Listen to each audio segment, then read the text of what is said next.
Oof, class has started.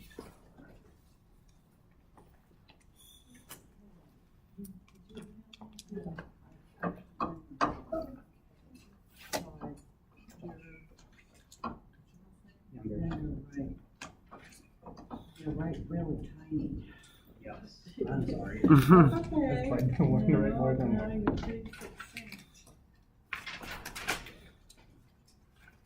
Oof.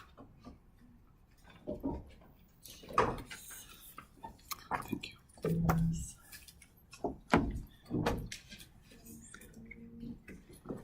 And you're 2-2.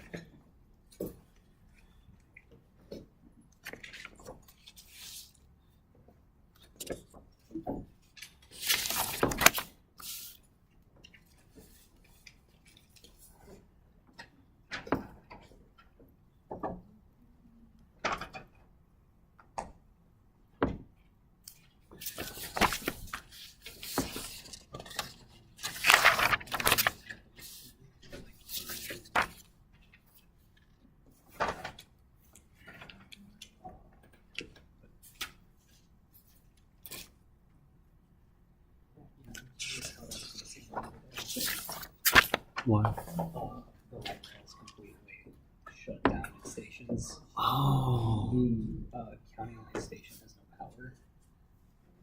It's been down for like the past 2 to 3 hours. It's strange.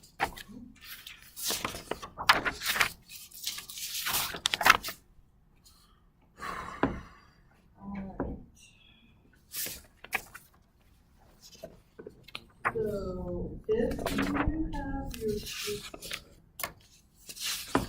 probably the best thing to do is email me the paper, the paper, and then I can look at those and start, if there's some of them might not be a good fit, but most of them should be fine. Alright, so we're gonna talk about, we got a bunch of stuff today, and, I'm not sure that was planned, so if we don't get through it all, that's fine. We'll just- But we're gonna start out talking about how you make everything, which from a chemistry point of view, is pretty darn easy, which is why everybody knows what you're doing about operations. So the first part, so there's like a couple of different things, like all the good stuff is all in the trichrome. So there's different ways of dealing with the trichrome. Right, so, we talk about mechanical methods where you just get the trichrome separated from the plant. Obviously, you can just find flour, all you do for that is butter, stick it on a drying rack, dry it up, ship it out, right? That's like no chemistry involved in preparing flour. All right, so the mechanical method. So the oldest mechanical method is just a physical separation of those trichomes from the plant, which you can basically do by hand. And so you dry it, and then you sieve, right? So and then you can do it several different ways. You can have like successive sieves, so you go big hole to little hole, right? And then you collect what comes through the little hole. And like in the old days, it was really old timey, but you gotta figure people have been doing this for thousands of years. So today we have like very flexible sort of plastic screening that you can fit over buckets and stuff like that, and have different microns and purchase whole kits and stuff. So you do that, you get your trichomes, and then you can press them, right? So you can press them into a cake, and then that's basically just what a hash is, right? So that's what products and how they're marketed come from this. So there's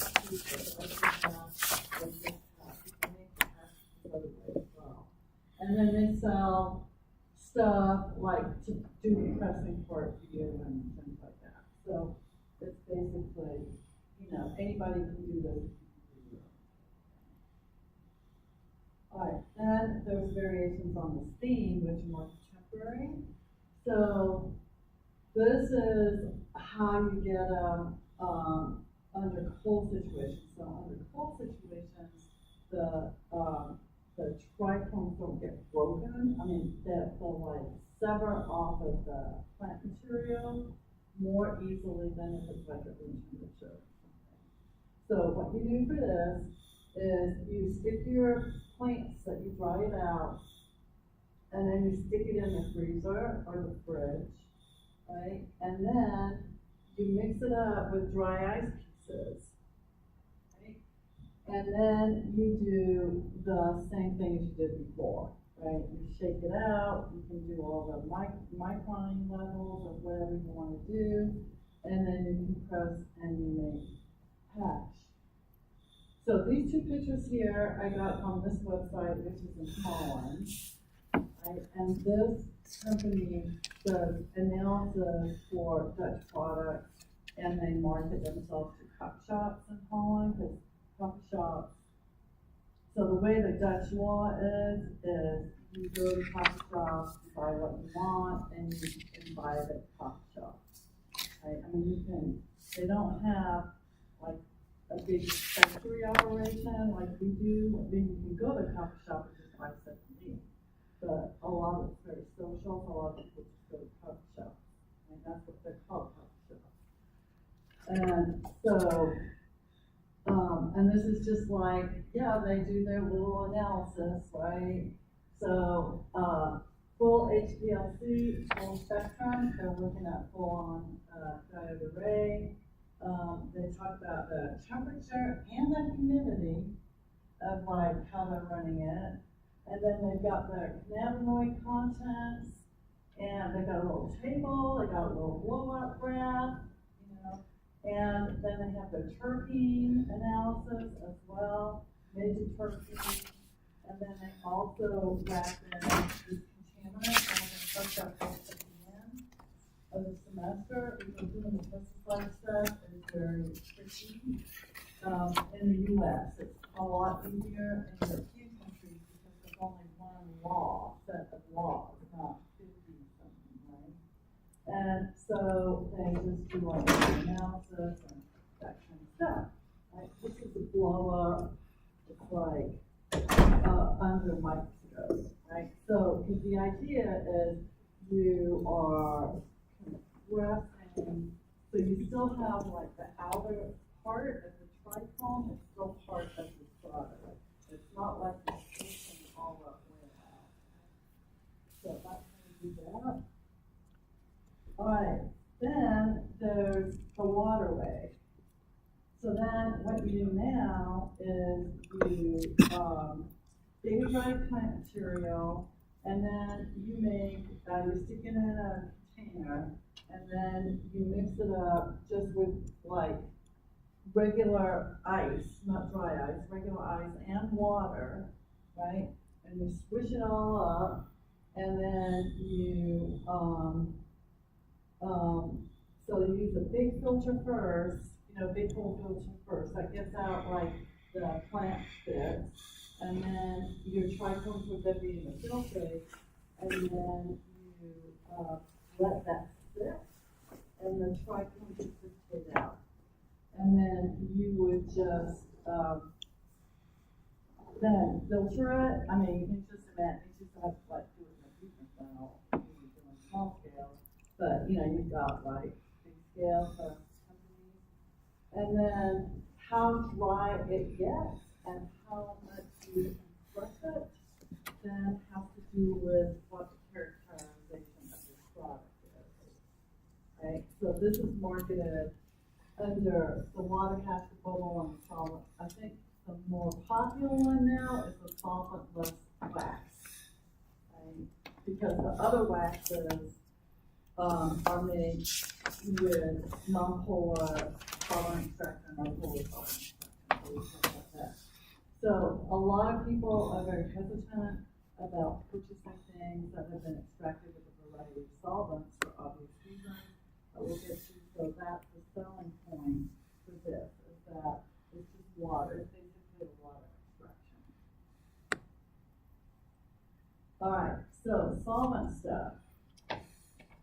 So basically, it's just the same as before, but you make a slurry, you've got your plant material, so you've got a bunch of options here. The more common option is that the plant material is ground up. Right, so you've got your main flower system that is full of all those trichomes. But then you also have like leaves that get trimmed off during the growing process. So you trim off leaves to make more light space for the buds that are growing, right? So that's like a common, their job where all you do is you're a trim person. And you go in and you just trim, 8 hours a day, 5 days a week. But that trim, instead of like composting it, you can grind that up and process it. You're gonna get less product out, but you get some product out.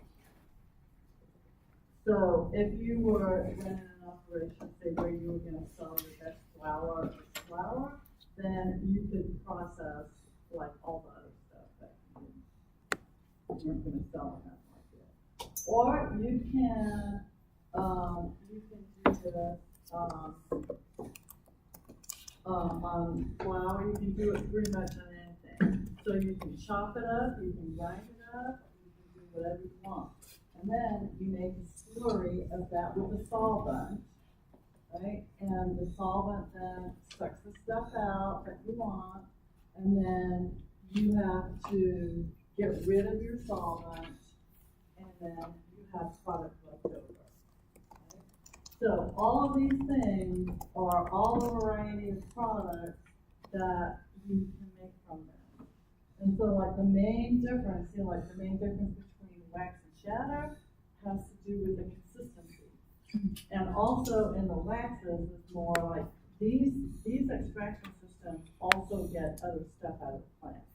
So how you manipulate that has to do with how much other types of compounds are in there that lend to a more sticky, a kind of thing versus a really dry type of thing. Right? So that's like the basic difference there. And the two main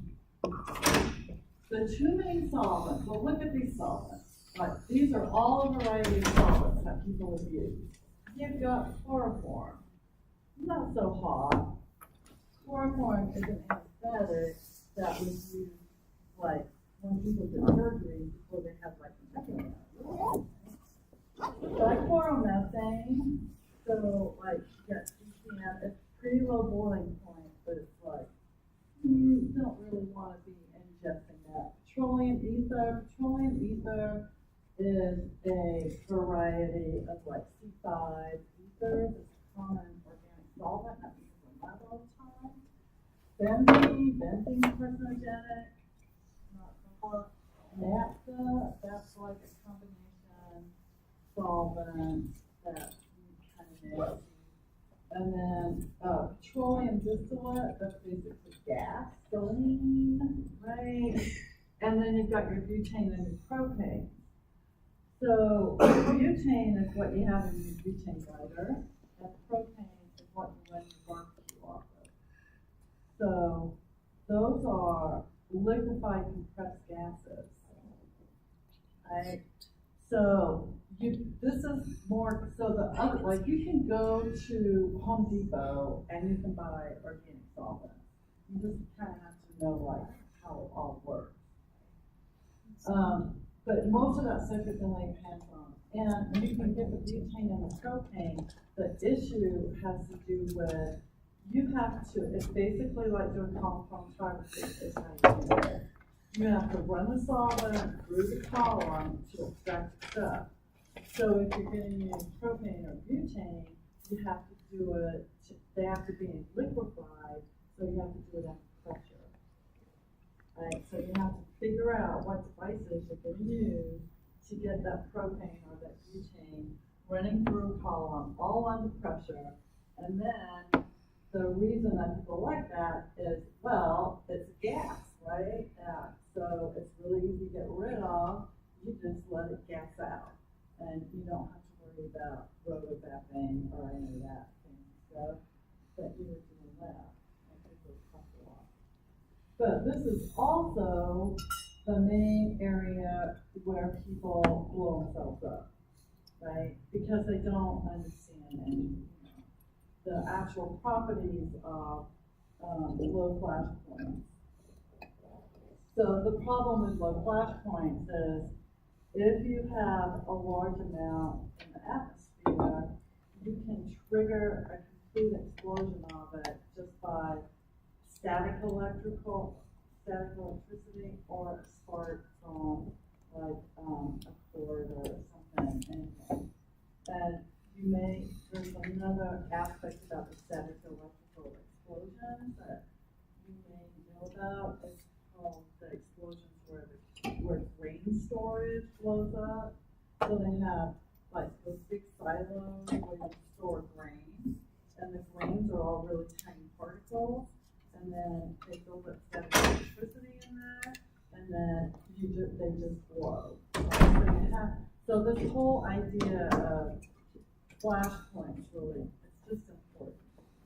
And the other thing about the non-polar stuff is you don't get polar compounds out. So your cannabinoid acid forms are not going to come out with this. So you have to incorporate some kind of heating system prior to doing the extraction or as part of the extraction, so that you can get everything to be decarboxylated so that you do that, right? And you're not going to extract any of the polar terpenes or the terpenes. So your terpene profile is going to be skewed to the non-polar terpenes. Okay? So that's kind of all how this goes. So if you are a consumer, your job is to find out what process the stuff was made from. Because you can't go by the name if the name applies to all the stuff that comes from any kind of process in the sort of solid extraction world. And there's no rules or regs about are you going to get all your stuff tested for residual substances. All right. So just to give you an idea about solvents. So this is, I got this from Restech. Restech is an instrument company. They make like GC, type of stuff. So this is a suite of different solvents that go from non-polar to polar. So you've got hexane, which is like your model compound for all the other stuff that we were just talking about. And toluene is relatively about the same. And then you go to ester, acetonitrile. Acetonitrile is like a methyl group with a C triple bond N. And then you've got isopropanol, straight isopropanol. Rubbing alcohol is 70% isopropanol, 30% water. And then straight methanol, right? So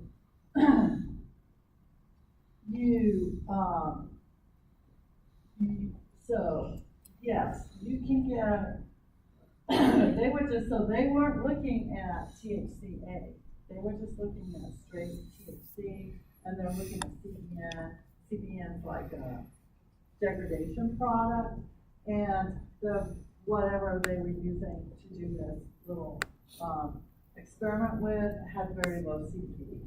So they really weren't looking at anything to do with how these also put CBD out. So if you remember, CBD has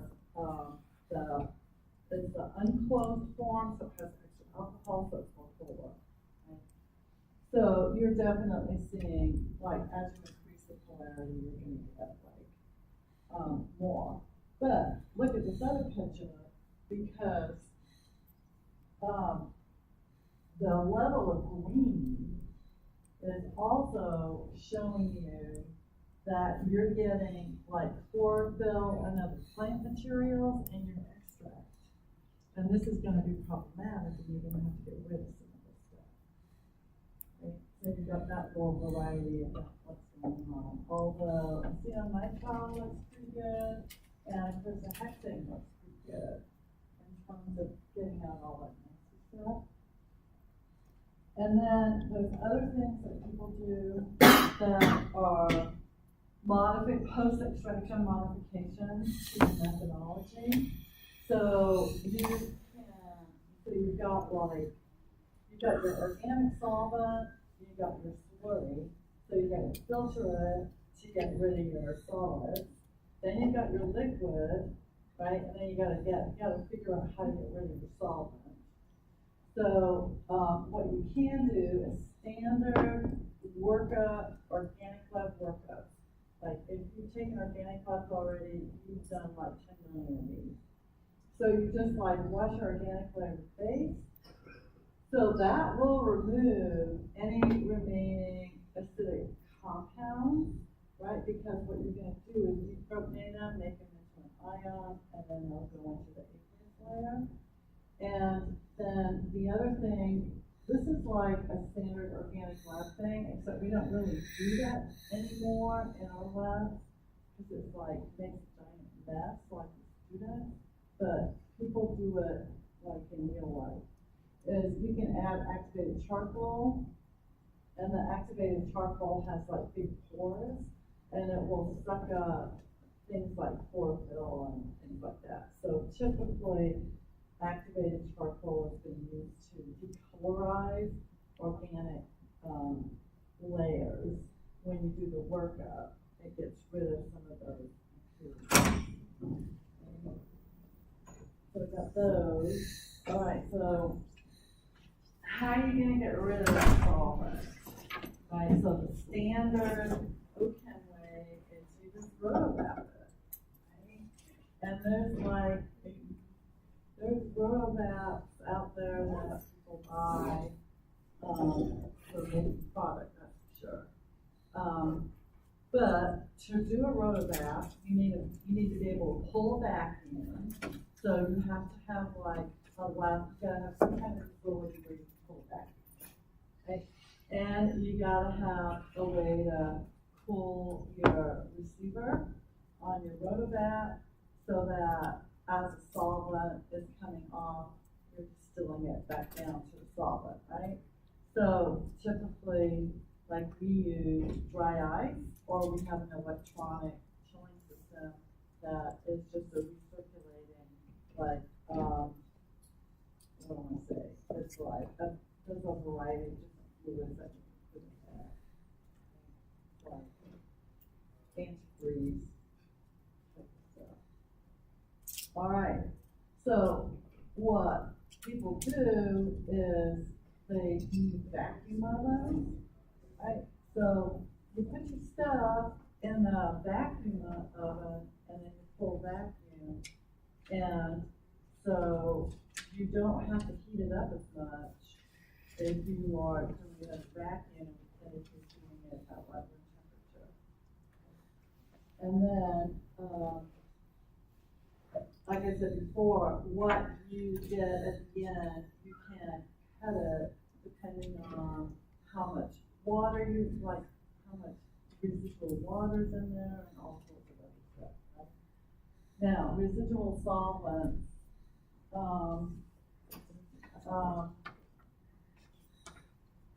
So, in terms of what is acceptable in terms of leftover stuff,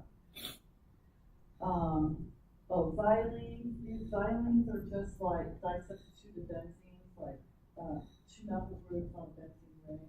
So they're similar to toluene, but these are used as fuels for like jet fuel. I mean, they're in that petroleum, like gasoline type of world, right? All right, so butane, 5,000, like 800 to 5,000 parts per million, so 5,000 parts per million.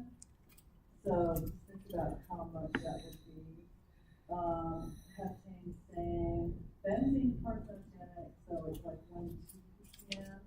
And then ammonium, 1 to 900 or so, hexane 1 to 1,000 or so, xylene 1 to 2,000, that kind of stuff, right? Now,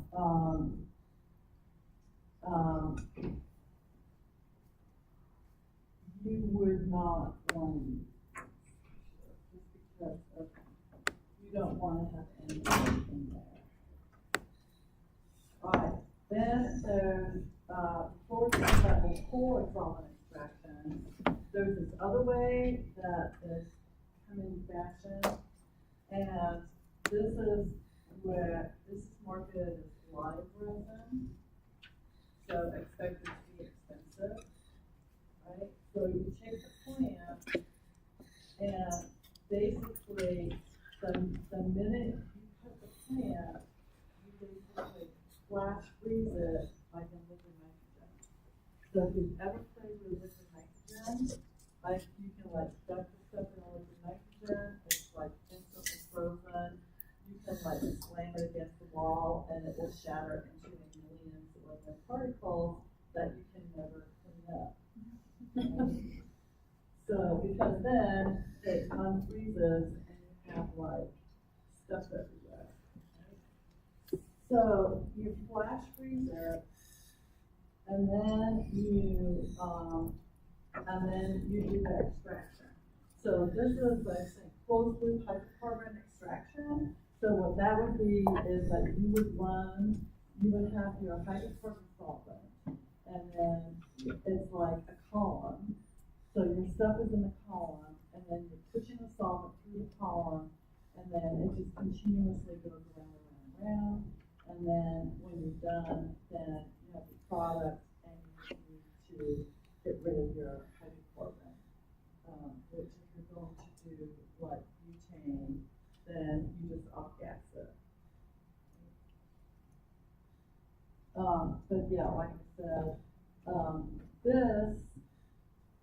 the flash freezing it and then doing that removal at that end, some have like the terpenes, you get a higher terpene concentration in your extract to come out. That's like a weird one. But polar solvents, alright, so polar solvents are popular because, especially the ethanol one, because the FDA limit for ethanol is 16,000 parts per million, right? And ethanol is commonly consumed anyway, so it's not considered a category of other stuff in terms of the residual stuff. And because the limit is so high, you can be a lot more sloppy in your technique at the end. And so you do the same thing, you make a slurry, you grind it up, make a slurry, add your solvent, then you filter, remove the solvent,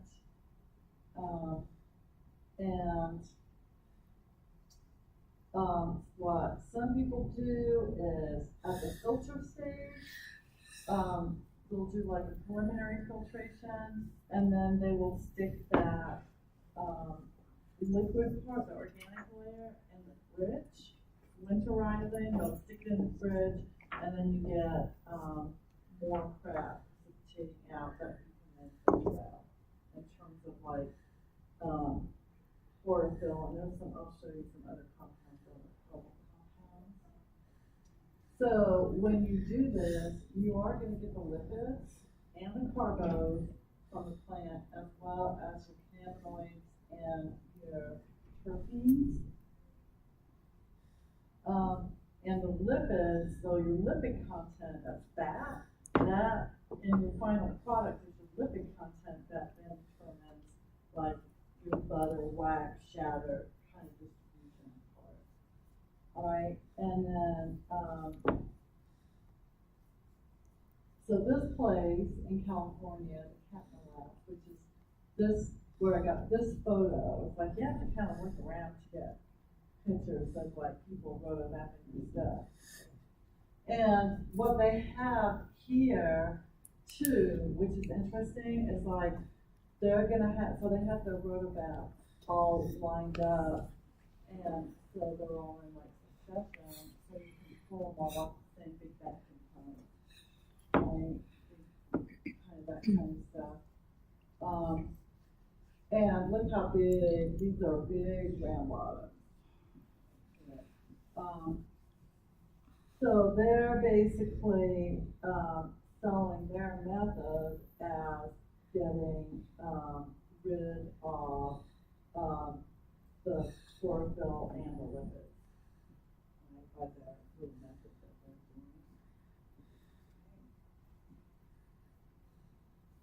doing. And I know, so like rotovats are expensive. So what I know other people have used is, so in the auto industry, they have like, you paint parts of cars and all of that, and you have to dry it all up. So they have like, it's basically like a vacuum oven. And so you can remove the ethanol in the vacuum oven. Right? So if you buy one of those, put your stuff in there, and you pull the vacuum, you got a little bit of heat going, that's also going to run all your decarboxylation for you, and that, which is what you want for the final product. So you got to kind of fit that in somehow. How are you going to do that decarboxylation step? And then another option is to do a socklet extraction. So socks, just doing a regular socklet is pretty standard organic setup. And so you would just have like one of these. These are like paper thimbles, right? The little thimbles that go in there. You grind up all your stuff, you stick it in the thimble, and then you've got your solvent, and then you boil up your solvent, right? Your solvent goes up, and it's just like doing a regular distillation. So your solvent goes up, and then here's your condenser. Then it condenses down, and then it condenses into this, and then you have, it's like a little funnel, and then it drips out of here and drips into your product. And since it's like a paper little tube there, then it will start filling up, and it fills up, and then it comes down a little side arm, and then goes back into the liquid. So it's like you're continuously extracting with a hot liquid. Okay. So the hot liquid, now when the liquid hits here, it's condensed, so it's not hot. Right? It's hot down here. But what you figure you're doing is if you can extract it, carboxylate it, then when it gets here and you're heating it up, it'll decarboxylate. Right? So you can like think about it that way. This particular setup is a series. So it's a cyclic series. So like all these condensers are hooked to each other. So you can set that up and run like a bank of them all simultaneously. And soxhlets come in all sizes. So you can get industrial ones that are giant, like giant and multi-story and stuff like that. But it's the same thing, it's just like you gotta extract it and you still have to recover the solvent.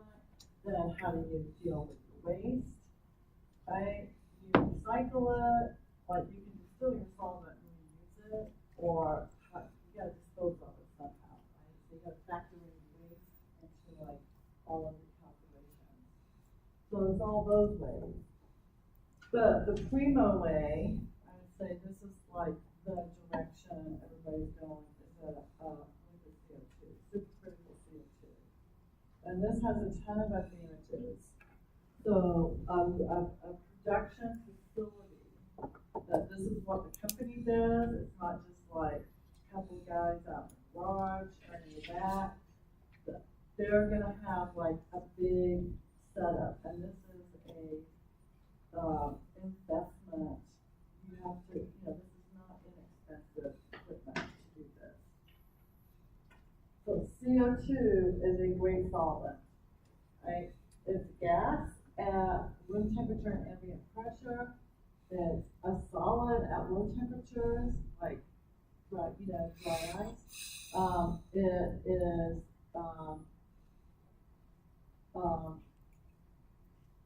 so if you increase the temperature, my typo there, and the pressure at a critical point, so here's the critical point, 300 degrees Kelvin, and your pressure here is like almost just like 500, right? Then you can get in the supercritical phase. So it will expand and continue like a gas, but it has a density like a liquid. It functions like a liquid when you run an extraction. This is just, I just was reading, I just came across this reading, and I'm like, oh, that's really interesting, right? So, yeah, Venus had atmospheric pressure way higher than we did, and that we do, and it could have had a carbon dioxide ocean, where the carbon dioxide is in supercritical liquid form, just environmentally based on the pressure from the atmosphere, right? And then it talks about that the current atmosphere of Venus is in the supercritical range. So then you can think about, oh, well, it's got carbon in it, and it's got oxygen in it. Can that scenario deliver something in the life arena? We're so used to seeing everything through our own lens that we never think outside the box into other lenses. So that was just kind of a little off-topic thing. CO2 supercritical fluid extraction is the primary industrial way that caffeine is removed from coffee. And so if you buy decaffeine, they basically extract the caffeine out of the bean with supercritical. And the advantage to it is just like using butane, right? It's a freaking gas, and so you can just let it go. Problem is also greenhouse gas. So, there's like problems with everything. So this is kind of what your facility looks like, right? So you have, so these are like your columns, right? So you're going to pack your stuff into the columns, and then your CO2, you have the tanks, right? So it's all under pressure. So that's your liquid CO2, and then you're going to, so then just think about what you can program. You can vary pressure over time, right? And you can also mix your CO2 with other things to change the polarity, and you could do gradients with that as well. So there are several variables that you can get into if you are a product engineer and you're working in a facility where you're working on different methods and stuff. And what people are doing now, this is why you've got the 2 column thing, is they'll have like one run where they'll work on extracting terpenes out and leaving the cannabinoids. And then they'll have another run where they're taking the cannabinoids out, and then they'll add back to the product the terpenes. Okay.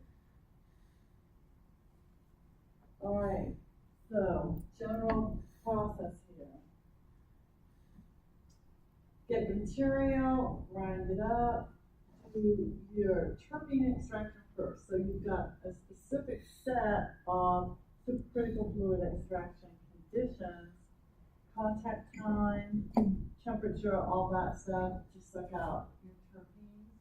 You can decarboxylate at this point if you want. You basically, what they do is just heat it up, right? You heat that column up, and without anything running through it, I'm not sure to do that. And,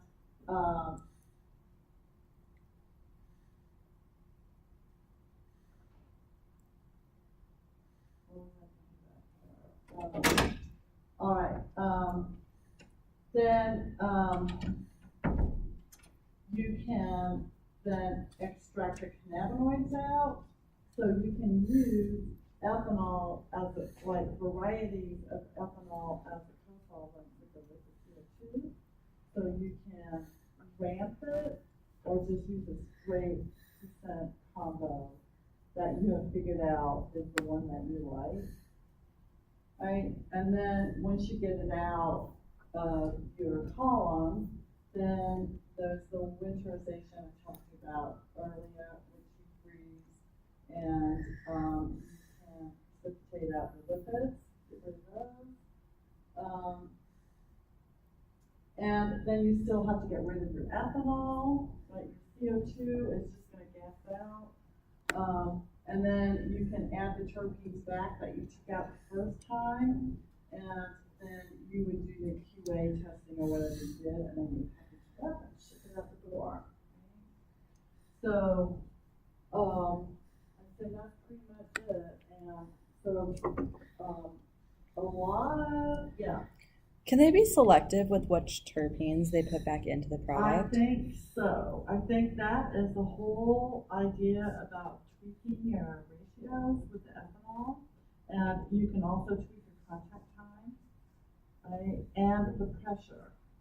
So you can run it at a constant pressure with a fast ramp, or you can run it through a pressure gradient. You just gotta think it through, like, okay, what are all my experimental variables?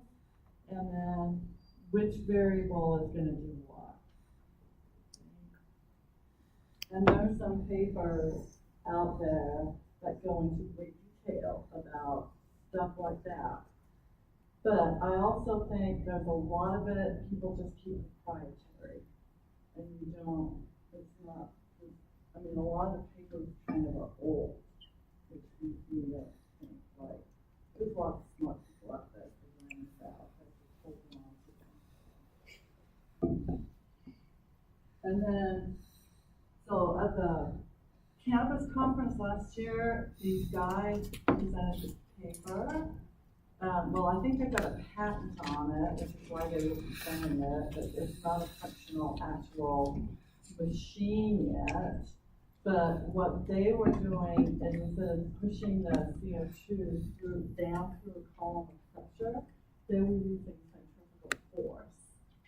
So they were putting the CO2 in, and then it was just like a spinning drum, right? And they could regulate the spin rate and all of that.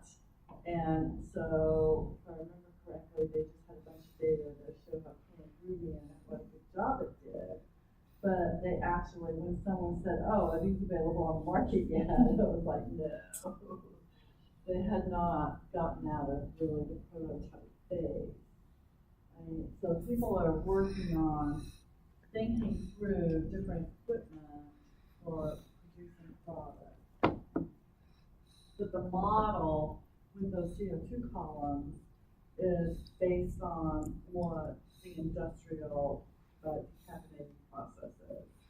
Right? And they also use that for extraction of other things from a variety of natural products, just because the CO2 can dissipate. Right? So you have to have a CO2 exhaust system in your facility, because obviously you can't be breathing it. So,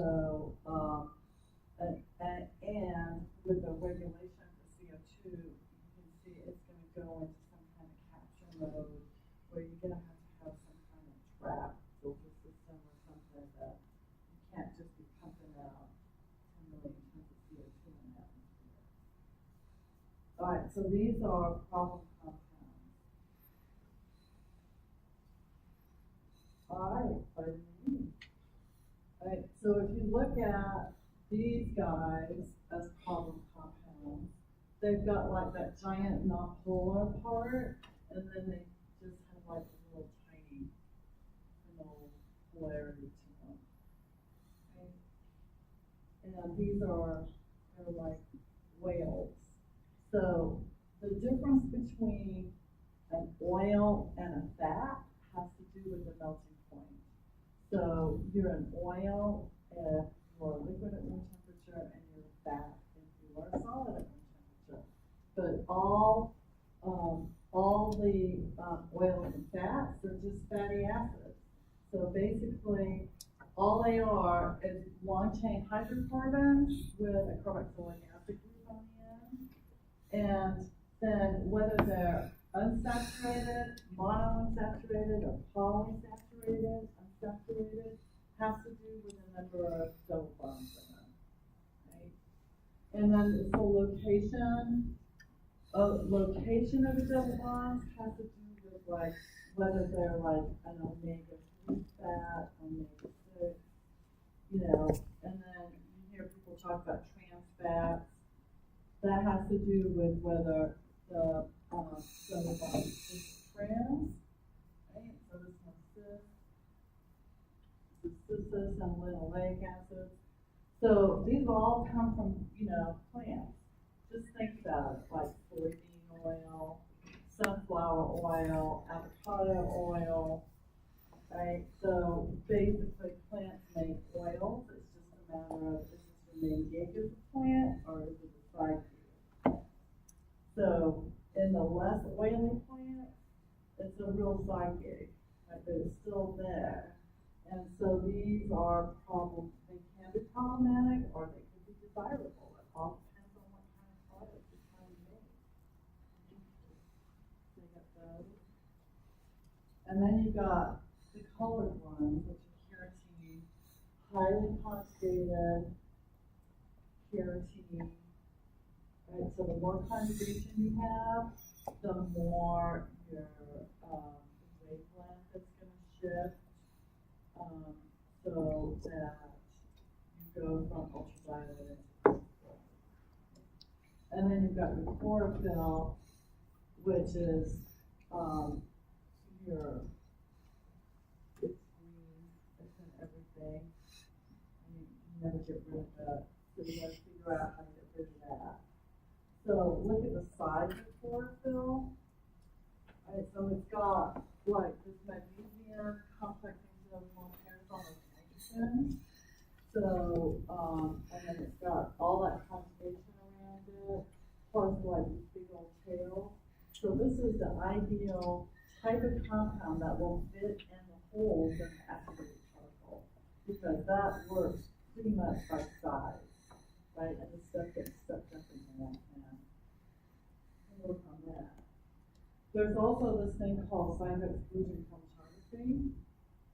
So you can run columns, and it will, whatever you have as your solid phase in your column is designed to suck up certain sizes of molecules, right? And so that you can either capture the big stuff and only get the little stuff, or you can do the reverse.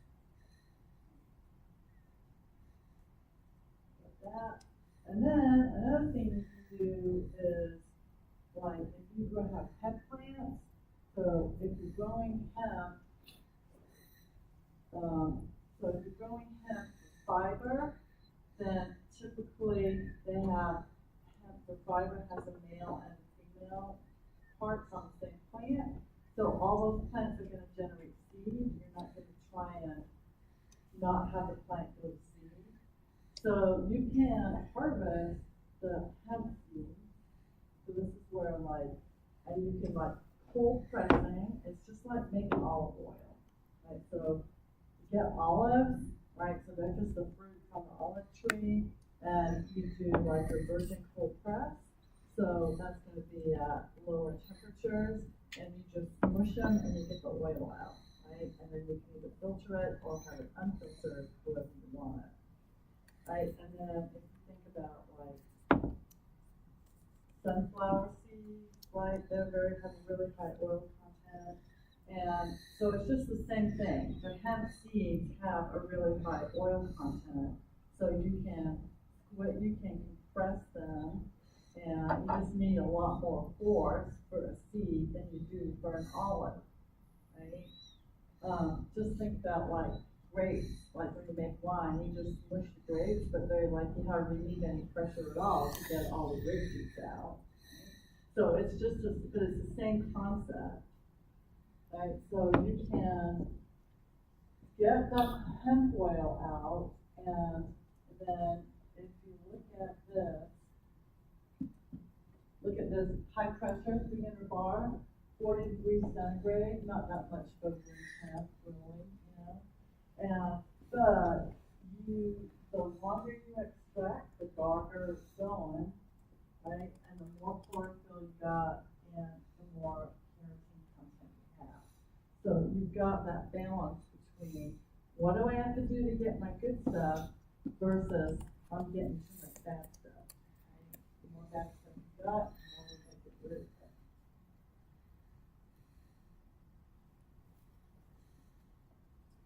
And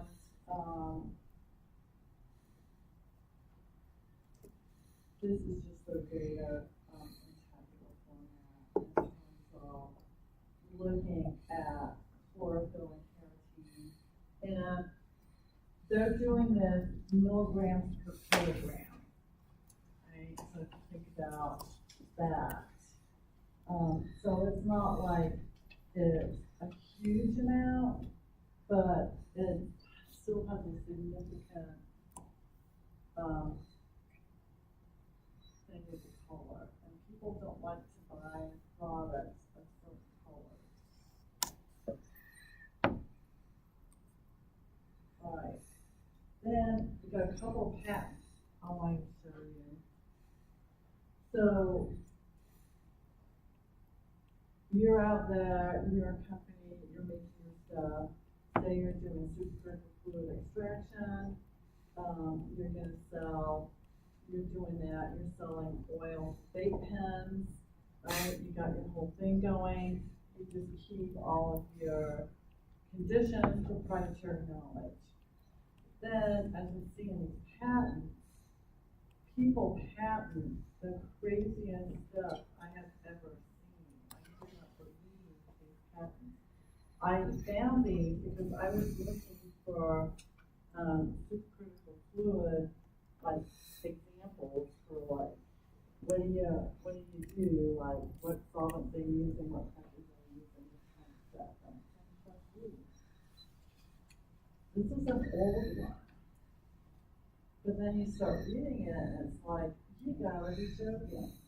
So the patents, it's like reading a paper. It takes you a while to like soak it all in and figure it all out. So here's a little abstract. Okay, so they made the extracts. So you can go from the vague, see how vague it is. Time sensitive partial extraction. So that means time's a variable. Extracting just means that something's going from the solid into the liquid or gas or whatever. Solvent doesn't say anything about what kind of solvent.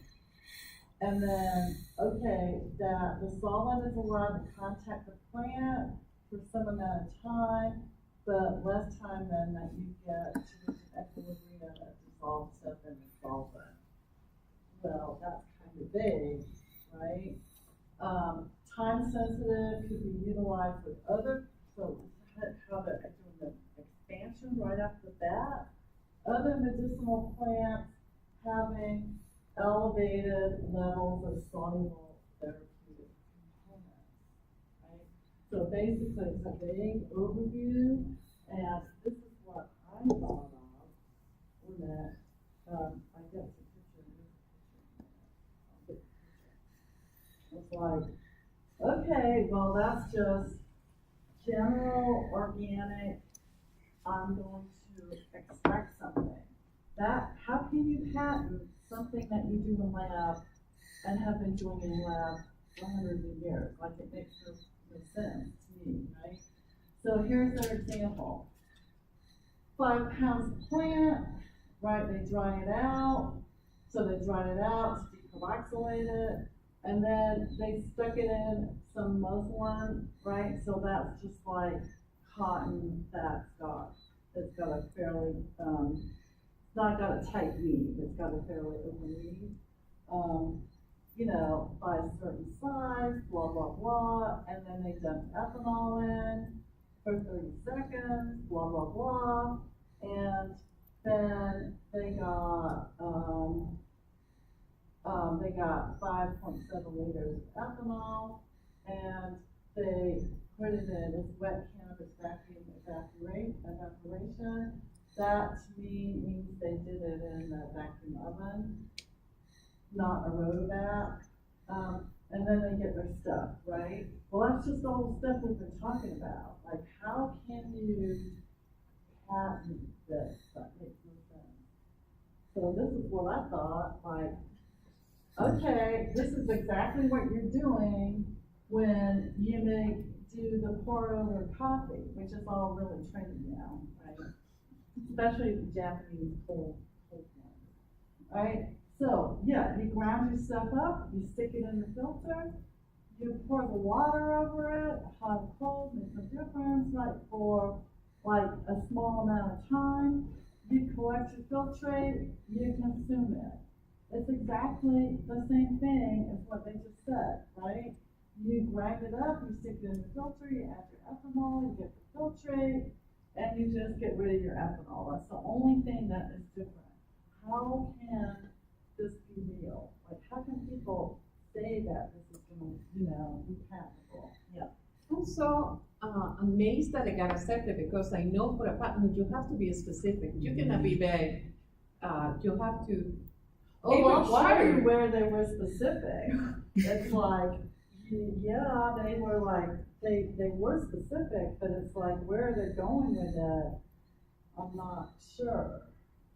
Except for the next one, but I don't think they're related to. I guess the intention is to grab as much as they can, They because do, they make it broad, so people Yeah. cannot get any closer. yeah, but then, and then this was our second example, which they didn't do with cannabis.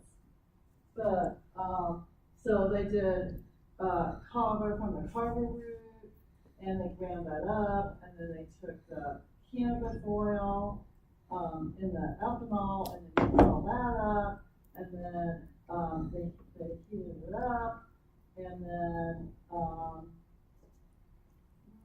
let's see, then they heated on the heat pad to get rid of the ethanol, and then they ground it up, and then they put it in capsules. Right?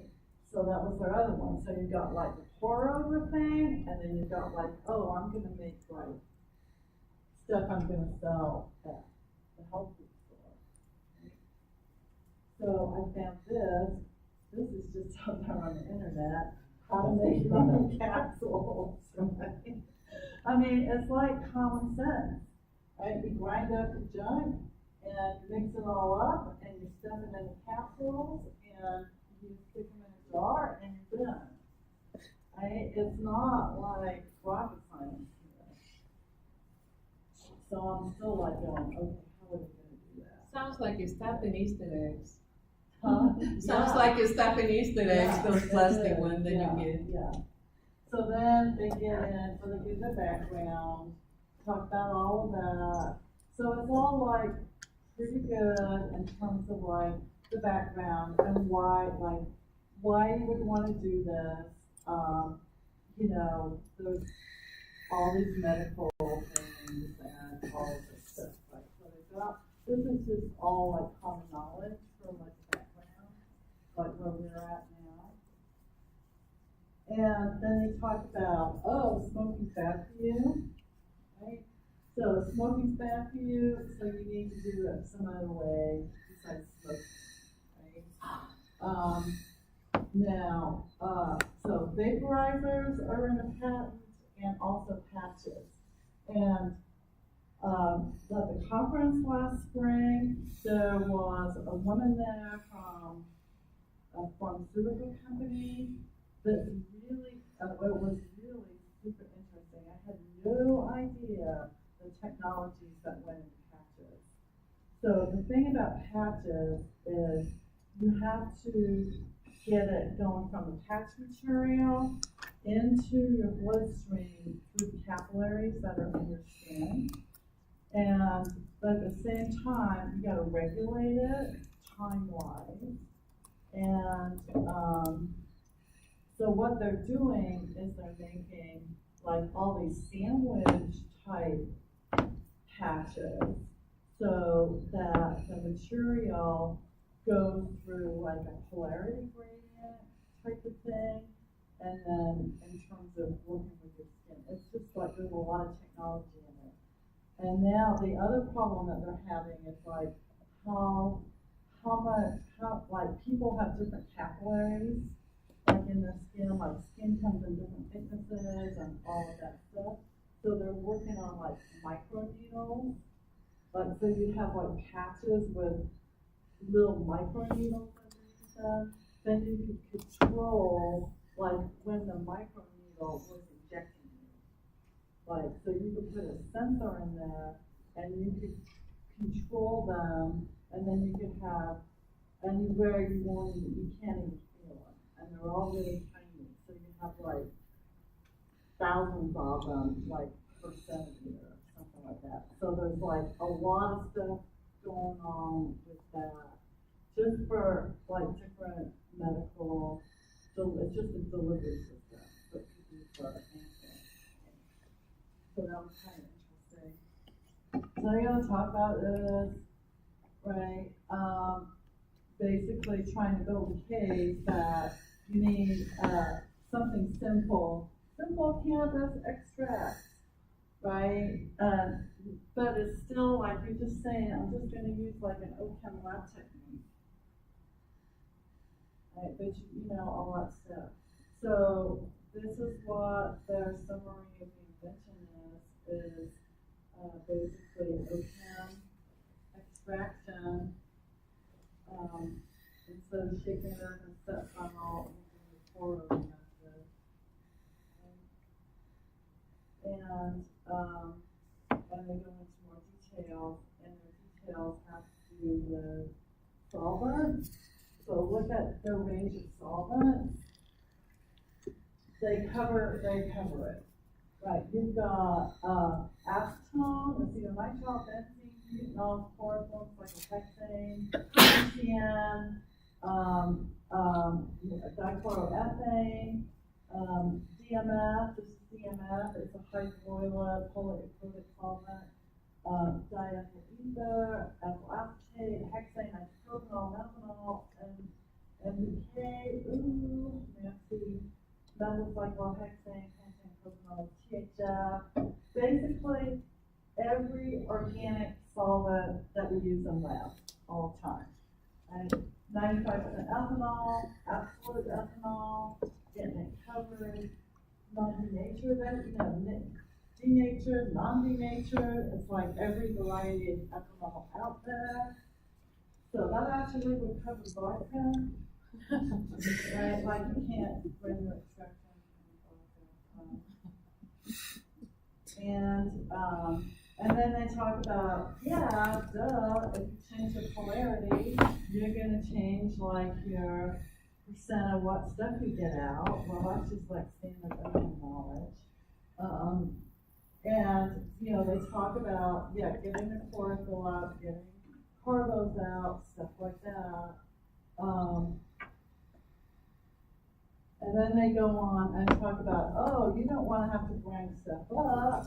You just want to be able to like rough cut and stick it in the filter, right? Well, I don't see how that's a big deal. And then they get into time, right? So they're talking under 3 minutes. So they're talking like rapid filtration, but it's still like the coffee thing. I think you're just pouring it through.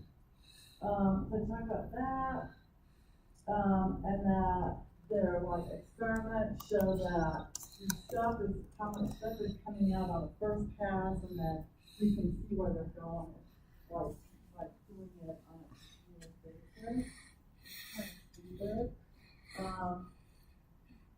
Then they talk about they continue like doing additional extractions. So they got that down. Then they start talking about steam distillation, which is just like a common technique as well, and how you can isolate stuff with that. and, blah, blah, blah, and it keeps going down, and then they start talking about, okay, pills, encapsulation, herbal blends, tinctures, transdermal delivery patches, transcutaneous carriers, oils, gels, vaporizers, eye drops, basically the whole nine yards. And then the argument is then mixed with carbo, ginkgo, all that stuff. And but you can also apply this to other plants. Yeah, I don't get red, it should be, never mind. So that's like the scope, huge. And then these are all their little claims.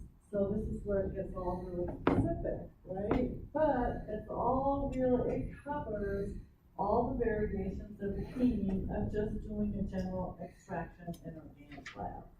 It's like, who are the people that read this stuff and that, and it's like a ton of stuff, right? And it's just all detailed out in terms of the variability. And it just keeps on going.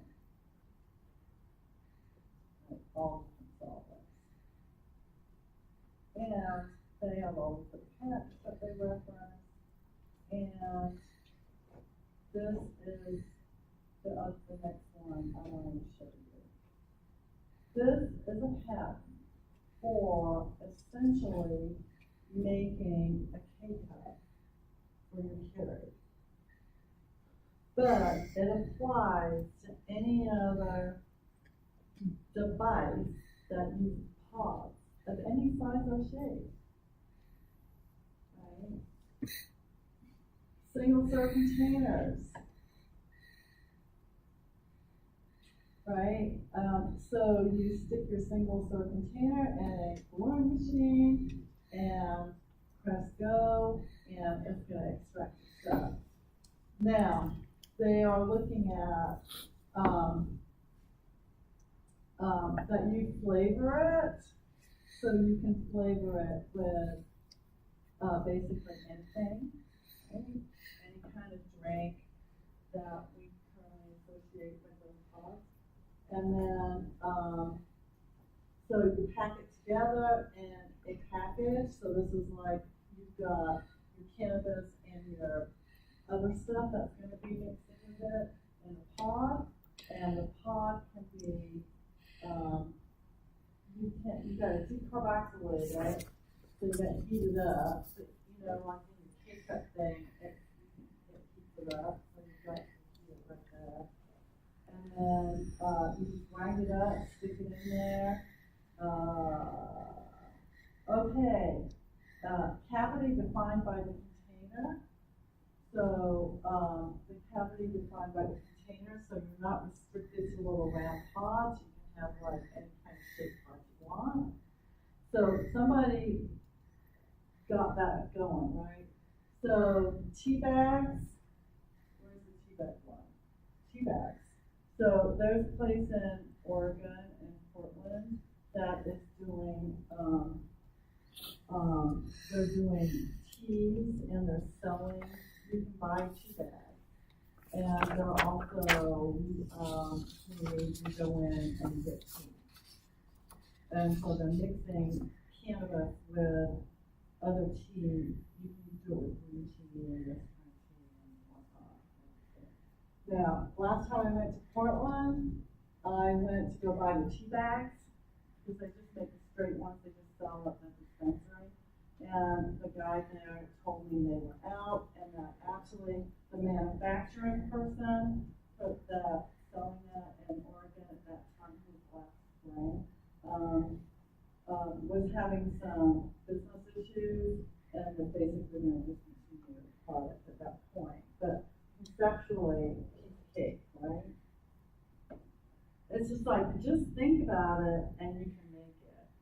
Like, people are working on cannabis beer, right? Beer, like with alcohol, without alcohol, kombucha, you know, all I get like food-wise, cheesecake, like literally, you've got like every single, like cookies, brownies, whatever.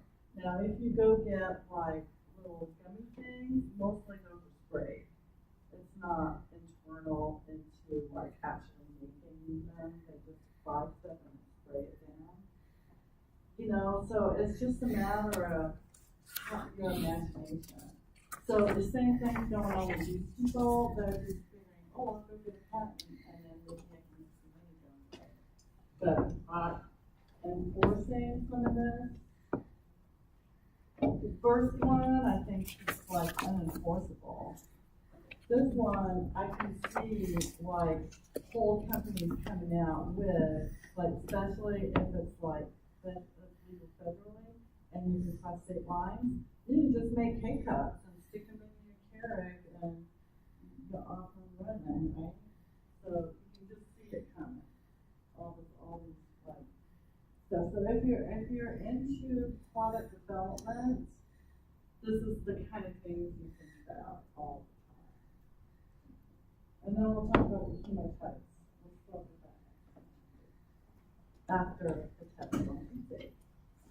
Alright, so just think about the big pictures for like how I made terpenes, how I made vector terpenes, how it all works, what all that chemistry is. Right? Then you have paper.